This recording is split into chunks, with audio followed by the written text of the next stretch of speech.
বেশি করে খা। তুই তো আমাদের ভরসা। তুই দুধ না দিলে যে না খেয়ে মরতে হবে। জমিদার বাবু আজ বেশি দুধ চেয়েছেন, সঠিক সময় দিতে না পারলে সর্বনাশ। চিন্তা করো না, কমলা আজ ভালোই দুধ দেবে।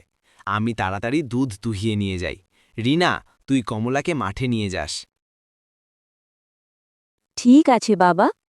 জলের দাম আছে নাকি? যতটা জল মেশাবো ততটাই লাভ।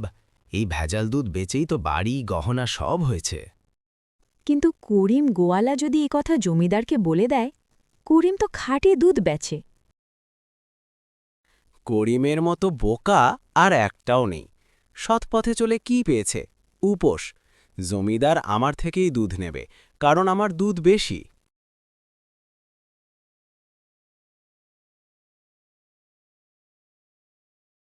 কি রে করিম, জমিদার বাড়িতে যাচ্ছিস বুঝি?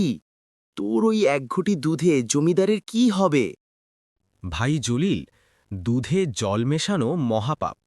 একদিন ধরা পড়লে কিন্তু শাস্তি হবে। জমিদারকে কিছু বলবি তো? তাহলে প্রমাণ করে দেব তুই ভেজাল করিস। তোর বউ বাচ্চা না খেয়ে মরবে। না, আমি কিছু বলবো না।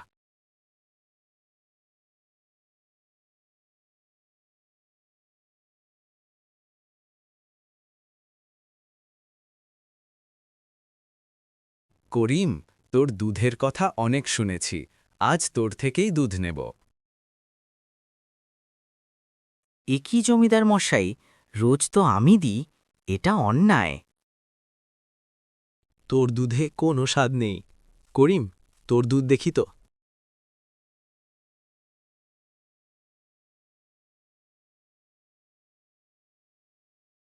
বাহ, এ তো ঘন মিষ্টি। এমন খাঁটি দুধ কত দিন খাইনি। আজ থেকে রোজ তুই আমাকে দুধ দিবি। এই নে, তোর দুধের দামে চেয়েও বেশি দিলাম। ধন্যবাদ জমিদার মশাই। তোর দুধ আর লাগবে না, বাইরে বিক্রি কর। আমার অনেক ক্ষতি হলো। রিনা মাঠে খেলা করছে, কমলা ঘাস খাচ্ছে, জলিল লুকিয়ে একটি লাঠি হাতে ঝোপের আড়াল থেকে দেখছে। এই করিমের জন্য আমার ব্যবসা লাটে উঠল। এর একটা ব্যবস্থা করতেই হবে। এই গরুটাকে মেরে ফেলব।